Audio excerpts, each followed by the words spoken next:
And so, for those of you that are visiting, beginning of this year, we as a church have been reading through the New Testament, reading 5 chapters a week.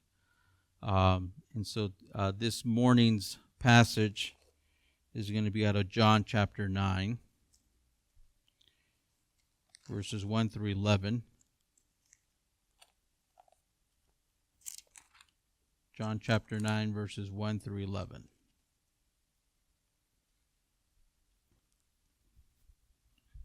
If we can get that up, please.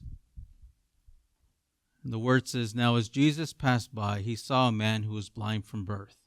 And his disciples asked him, saying, 'Rabbi, who sinned, this man or his parents, that he was born blind?' Jesus answered, 'Neither this man nor his parents sinned, but that the works of God should be revealed in him. I must work the works of him who sent me while it is day. The night is coming when no one can work. As long as I am in the world, I am the light of the world.' When he had said these things, he spat on the ground and made clay with the saliva, and he anointed the eyes of the blind man with the clay. And he said to him, 'Go, wash in the pool of Siloam,' which is translated sent. So he went and washed and came back seeing. Therefore the neighbors and those who previously had seen that he was blind said, 'Is not this he who sat and begged?' Some said, 'This is he.' Others said, 'He is like him.' He said, 'I am he.' Therefore they said to him, 'How were your eyes opened?'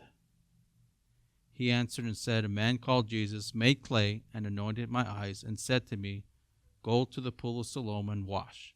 So I went and washed, and I received sight.'" So we're going to go through 2 more verses here pretty quickly, and there's a reason being, but this is a passage we all read this past week, and then I actually heard this on the radio driving to work this morning, referencing this passage along with another passage, and then it kind of made me think, and I want to kind of expound on this. So we can go to Mark 10, 46 through 52. Mark chapter 10, 46 through 52. "Now they came to Jericho. As he went out of Jericho with his disciples and a great multitude, blind Bartimaeus, the son of Timaeus, sat by the road begging. And when he had heard that it was Jesus of Nazareth, he began to cry out and say, 'Jesus, Son of David, have mercy on me.' Then many warned him to be quiet, but he cried out all the more, 'Son of David, have mercy on me.' So Jesus stood still and commanded him to be called. Then they called the blind man, saying to him, 'Be of good cheer, rise, he is calling you.' And throwing aside his garment, he rose and came to Jesus. So Jesus answered and said to him, 'What do you want me to do? What do you want me to do for you?' The blind man said to him, 'Rabboni, that I may receive my sight.' Then Jesus said to him, 'Go your way, your faith has made you well.' And immediately he received his sight and followed Jesus on the road." So keep the first passage and this passage in memory banks. We're going to read one more. Another blind individual. So let's go to Mark chapter 8, 22 through 26. Mark chapter 8, 22 through 26. "Then he came to Bethsaida, and they brought a blind man to him and begged him to touch him. So he took the blind man by the hand and led him out of the town. And when he had spit on his eyes and put his hands on him, he asked him if he saw anything.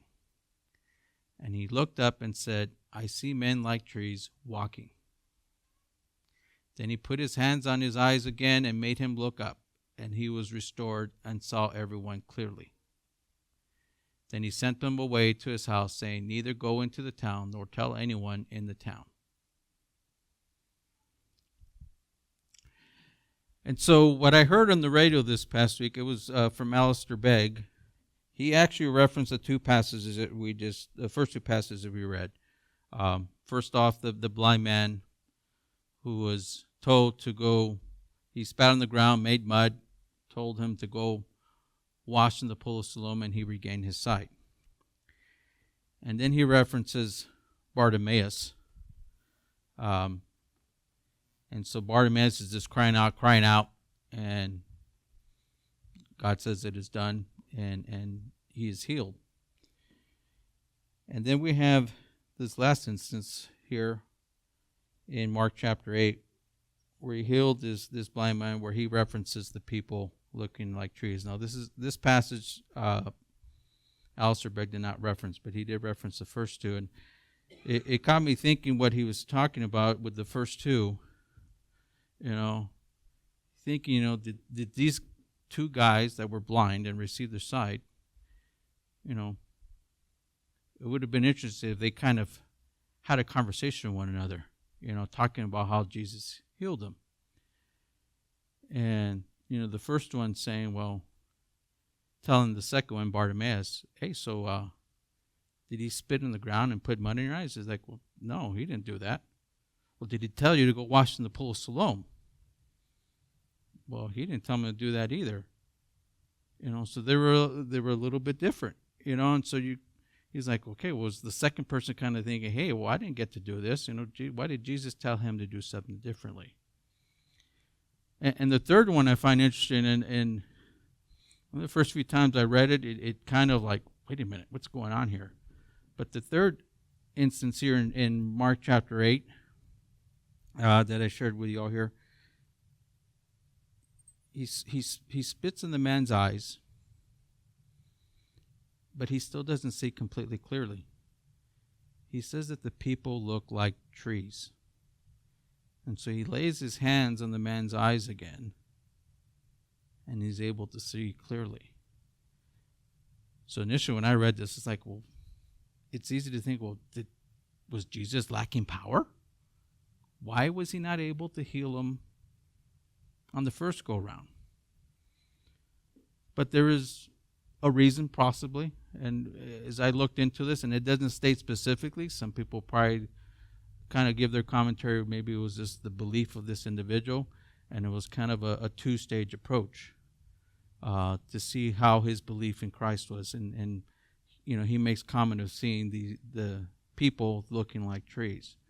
But it doesn't specifically say, and so we shouldn't assume why it was done. But the purpose of these three that I want to present is that each and every one of them are different. Okay? You had one where he spat on the ground, made mud, put it over the guy's eyes, told him to go wash in the pool of Siloam. Okay, one, he just spat on the eyes. The other one, he says, go, your faith has made you well. And he was healed. No spit, nothing like that, no mud, no pool of Siloam.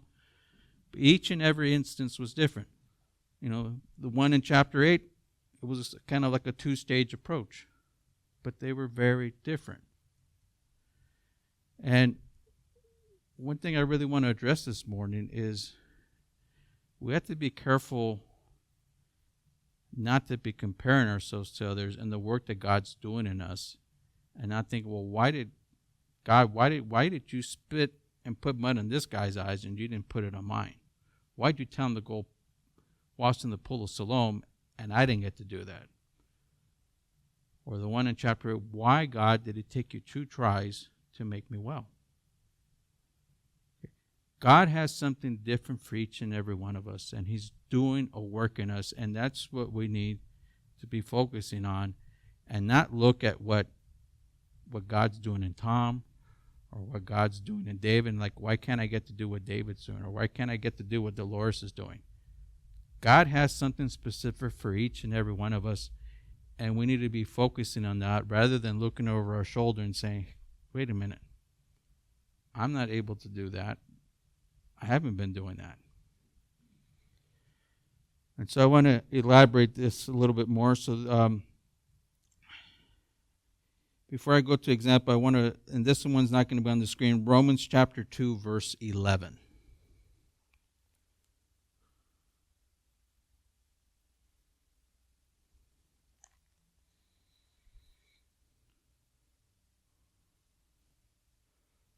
Romans chapter 2, verse 11. The word says, for there is no partiality with God. And And my New Living Translation says, and I'm just kind of paraphrasing, God has no favorites. So, sorry, Greg. God does not have any favorites. There's no partiality with God. There's no favorites. So kind of tied in with the three passages we read, just because God did something for one person and not another doesn't mean that he's favoring one over the other. So I want to make that clear. Okay? God doesn't like one child more than another. And, parents, you understand it. If you have more than one kid, you'll always get the question, well, do you love me more than him or her, than my brother or sister? Okay? You could freak them out and have fun with them. Yes, I do love them more than you.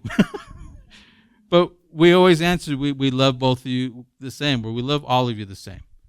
And it's so true. And it is interesting because each and every one of our children are different. They are different. And we love them differently.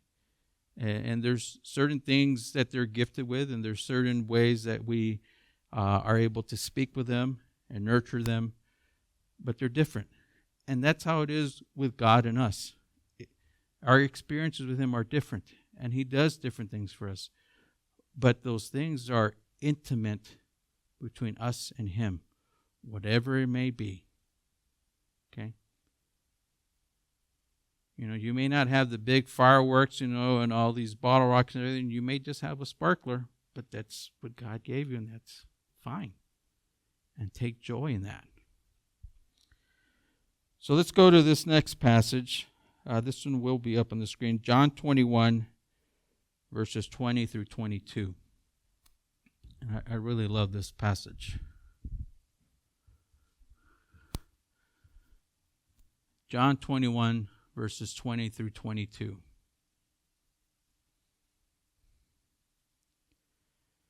Then Peter, turning around, saw the disciple whom Jesus loved, following, who also had leaned on his breast at the supper and said, Lord, who is the one who betrays you? Peter, seeing him, said to Jesus, But Lord, what about this man? Jesus said to him, If I will that he remain till I come, what is that to you? You follow me. And I'm sure you all are aware of it. You kind of sense this competition between John and Peter. If you recall, when they were told of the empty tomb, they both ran. Okay? And John points out, I got there first. Okay? But even when Peter gets there, Peter goes in. John did not. So you kind of see this competition here, so to speak, and, I find it interesting that John always describes himself as the disciple that Jesus loved. And here, you have Peter asking Jesus, well, what about John? What's going to happen with him? What's his purpose? And Jesus is here telling him, you don't worry about what I have for John. What I have for John, that's between me and him. Okay? You focus on what I have you doing. And here he puts it very clear. You follow me. I don't want you to follow John or what I have John doing. I want you to follow me and what I have you doing. And that's the same for each and every one of us. However big or small it may be, follow him and what he has you doing.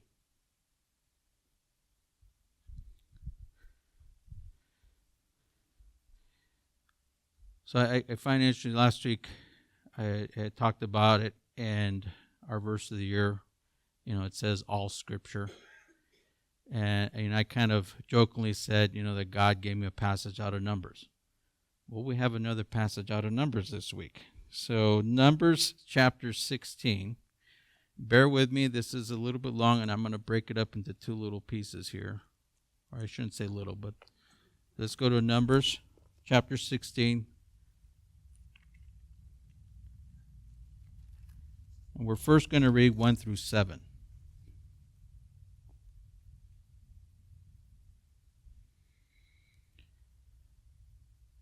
Numbers chapter 16, 1 through 7.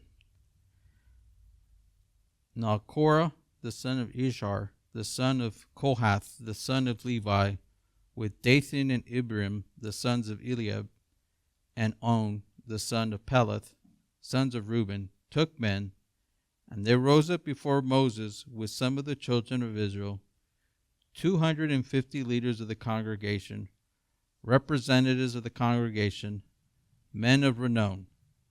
They gathered together against Moses and Aaron and said to them, You take too much upon yourselves, for all the congregation is holy, every one of them, and the Lord is among them. Why then do you exalt yourselves above the assembly of the Lord? So when Moses heard it, he fell on his face, and he spoke to Korah and all his company, saying, Tomorrow morning the Lord will show who is his and who is holy, and will cause him to come near to him. That one whom he chooses, he will cause to come near to him. Do this, take censers, Korah and all your company, put fire in them and put incense in them before the Lord tomorrow, and it shall be that the man whom the Lord chooses is the Holy One. You take too much upon yourselves, you sons of Levi. So staying in that same chapter, let's jump to verse 18. So we're going to read 18 through 35.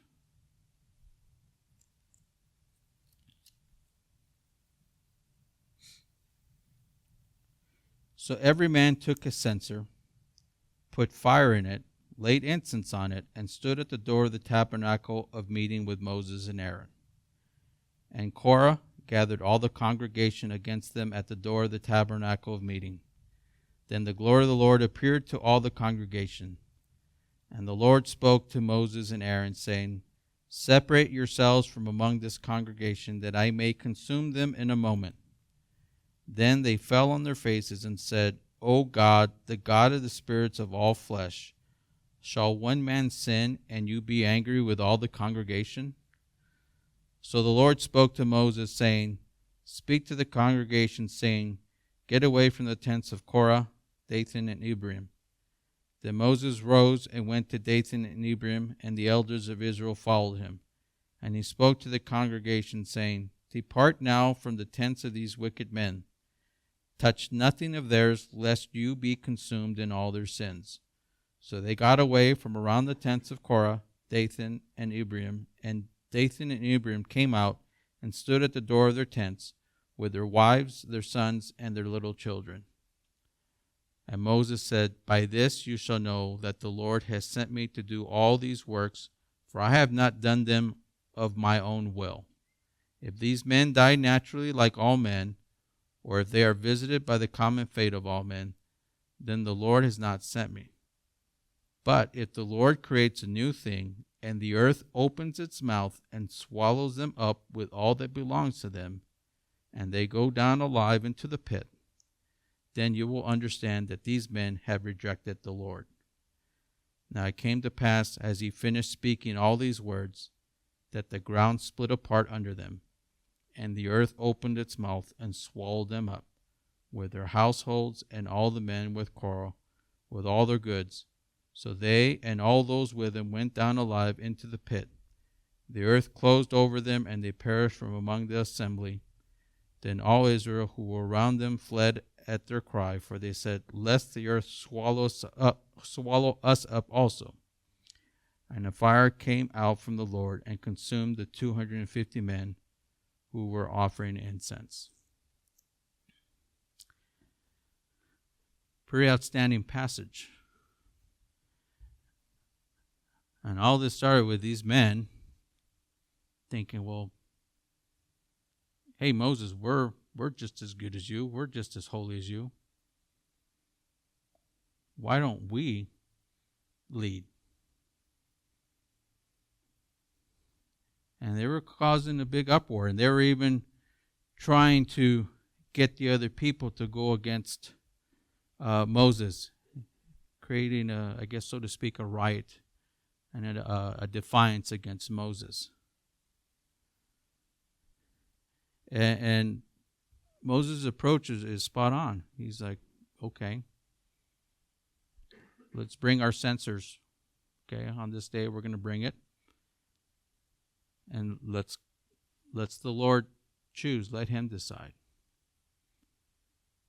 And I like how Moses puts it here in, I believe it's in verse 28. He says,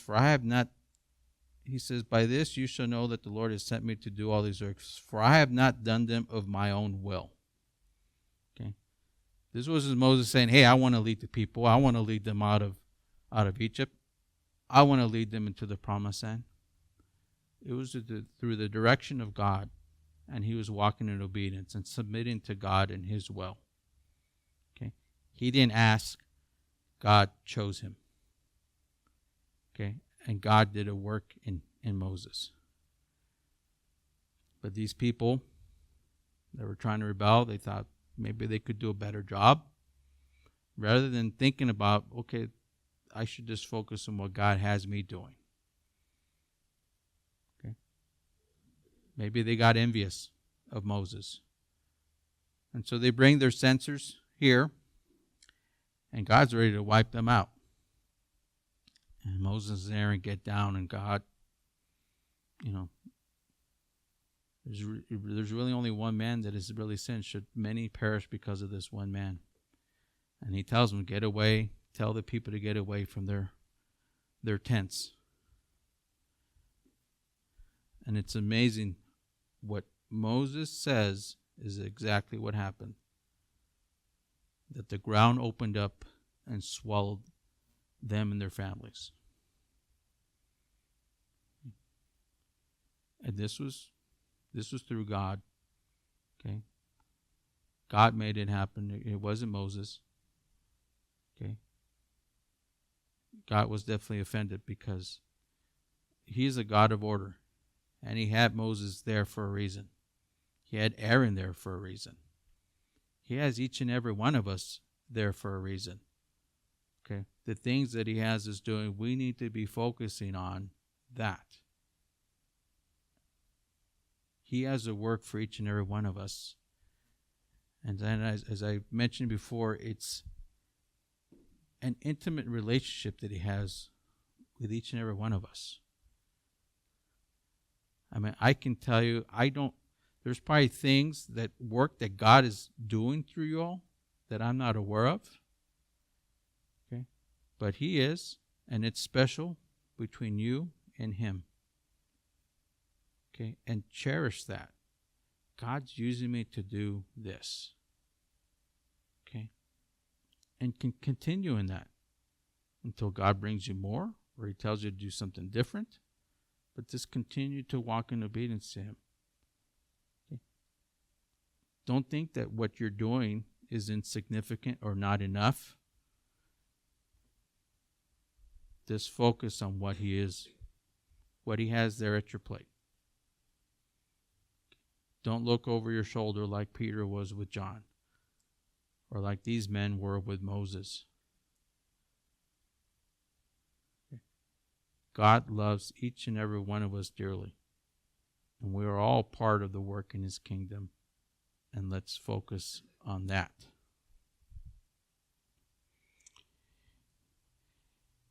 Next passage I want us to go to is Genesis 18, verses 9 through 15.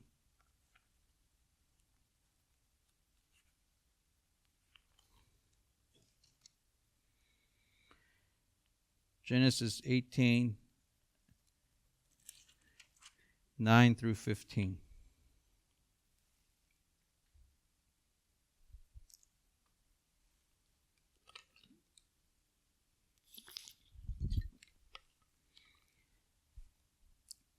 Then they said to him, "Where is Sarah, your wife?"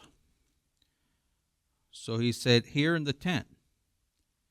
And he said, "I will certainly return to you according to the time of life, and behold, Sarah your wife shall have a son." Sarah was listening in the tent door, which was behind him. Now Abraham and Sarah were old, well advanced in age, and Sarah had passed the age of childbearing.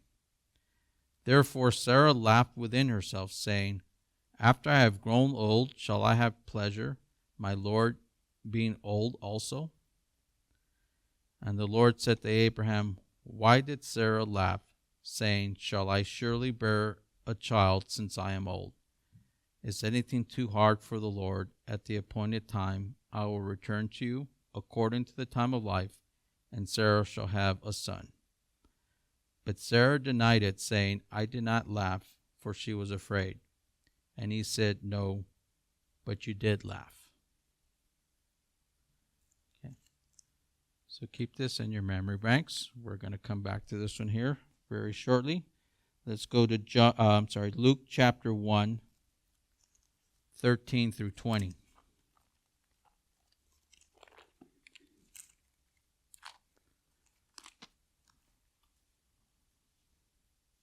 Luke chapter 1, 13 through 20.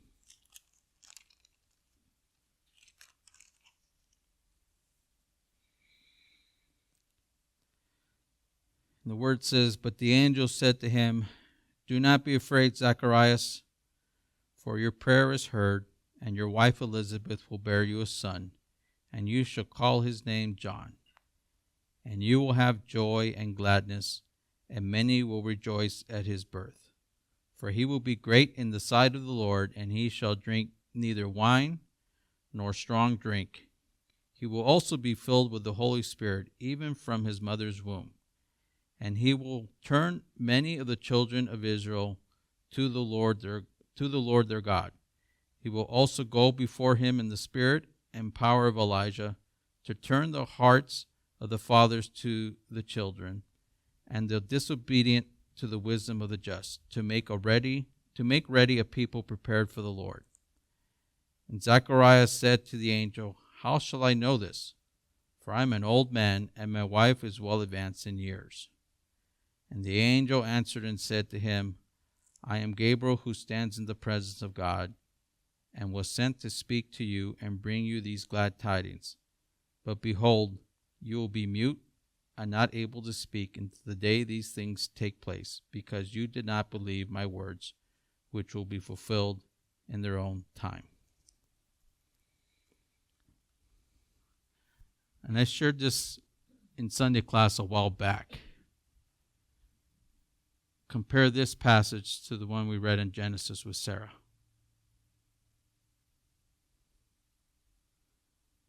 Both women up in age. Okay, one conversation was with Sarah, the other one here is with Zechariah. Sarah laughed at God, laughed at her, but she didn't lose her voice. Zechariah didn't even laugh at her, given he didn't believe probably like Sarah did, but he lost his voice. Okay, didn't laugh at him. He just, how could this be? You know, I'm well advanced in age, so is my wife. How is this going to happen? Sarah and Abraham are advanced in age. Okay, and in both instances, God provided a child in their age. But I bring this passage up because God, again, as you can see, can do different things with different people to get to their attention for particular situations. I mean, definitely, I think Sarah was more advanced in age than Elizabeth, and God was definitely glorified, giving them Isaac as their son. Okay, but again, just keep in mind, Sarah, even though she laughed at God, okay, she did not lose her voice. But even with Zechariah's situation, even though he lost his voice, God was still glorified, giving them John the Baptist. And just as God said, okay, once the child is born, and if you recall, they were asking, what shall the child be named?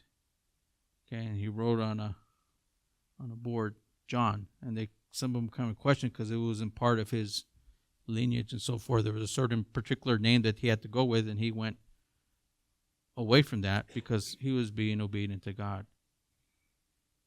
And so they named him John.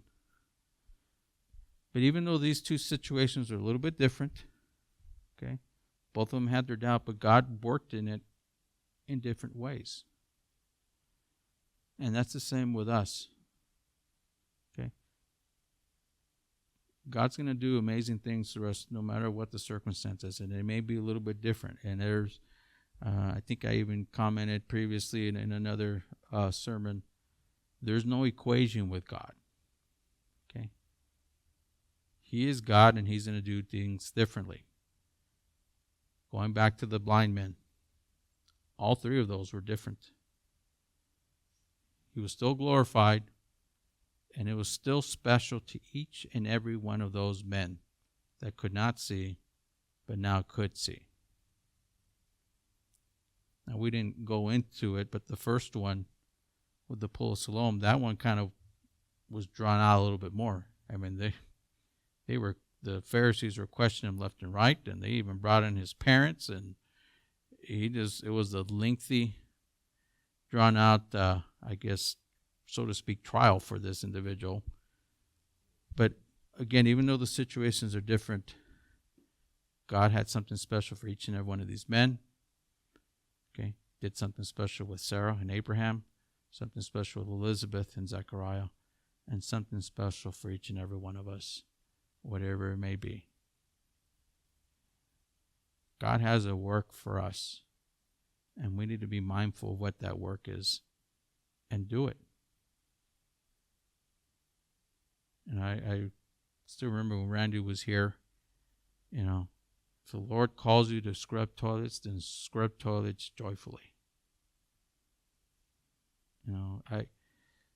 I think the Garzas will remember this, and I would ask Gay as well, but years ago, before we had Ray doing our maintenance here and cleaning, we didn't have anybody, and so we would show up here on Fridays to sweep and clean and vacuum and everything, and this is when we still had the pews. Tina would wipe down the pews, and we would come here on Friday, and it was work, but we had a blast. We had a good time. It was a good time of fellowship, even though we were working.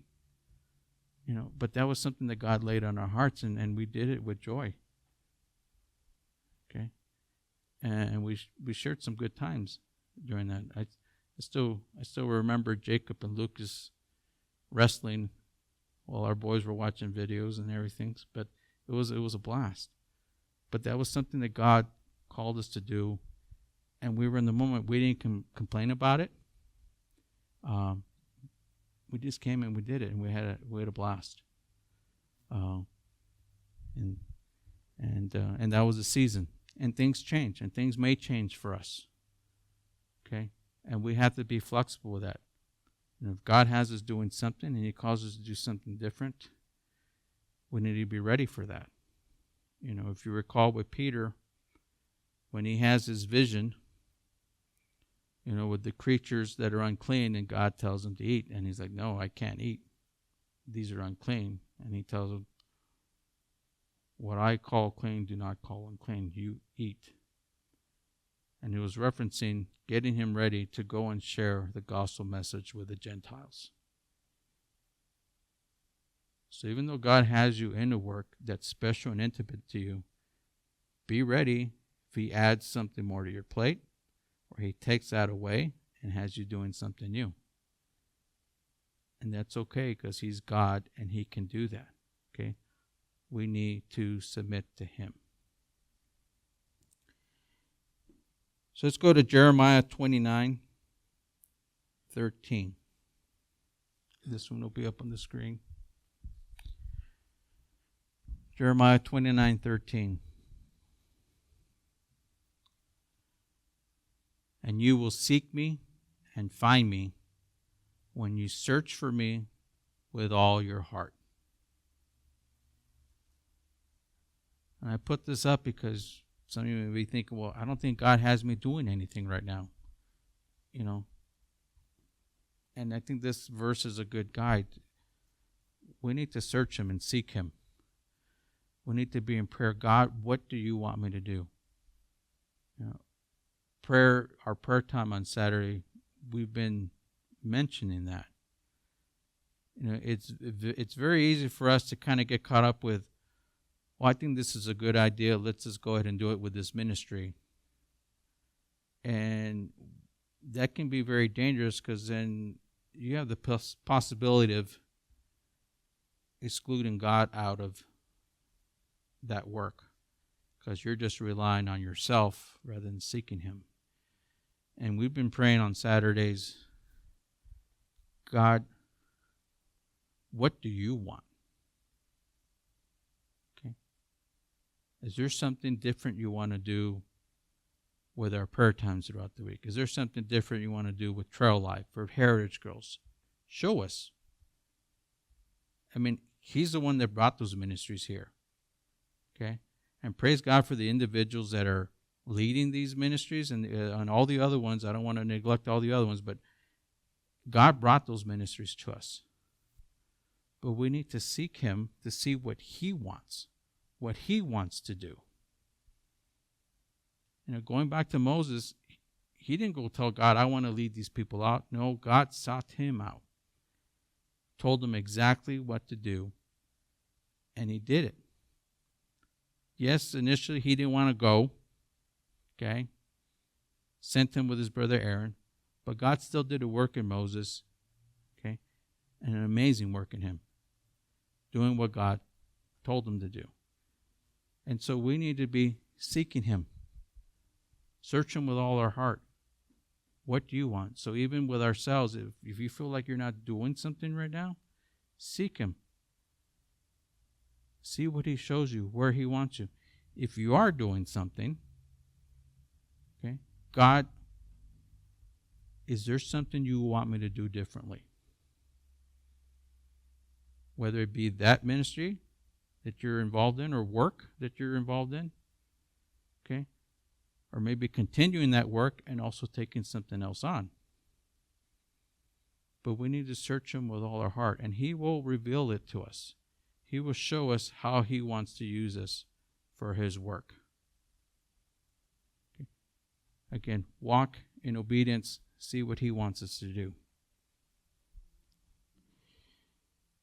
So let's go to James chapter 4, 7 through 10. James chapter 4, 7 through 10. Therefore, submit to God, resist the devil, and he will flee from you. Draw near to God, and he will draw near to you.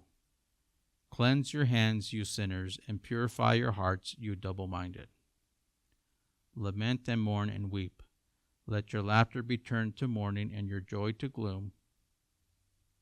Humble yourselves in the sight of the Lord, and he will lift you up. And I really want to focus on this last verse here. To humble ourselves in the sight of the Lord, and he will lift us up.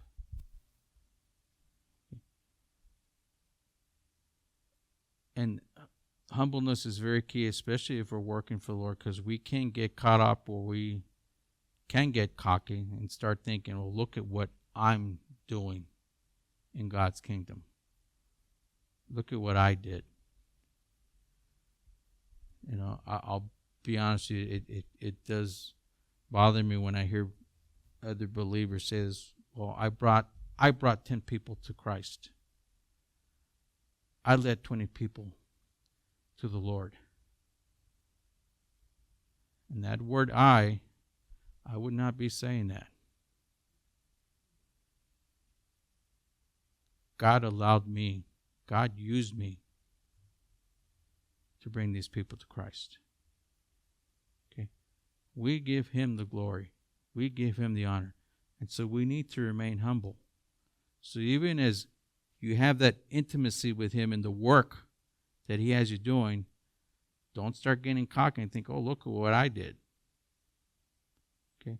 Remain humble in that work. And he'll continue to use you, and use you greatly. You know, Josiah shared a passage, and it's a passage you're familiar with, and I'm sure all of you are still just blown away, but you just look at Paul. You know, he shared the passage on the road to Damascus, and but this was a man that was persecuting Christians left and right. And God called him to do a work. Okay. I mean, I don't think in that time, and I know, and it mentions Ananias, because he tells Ananias to go and lay hands on him so he will receive his sight. And I like the response, Ananias. God, don't you know that this is the one that's persecuting believers left and right? In fact, he has a decree. It's like, yes, he does know that.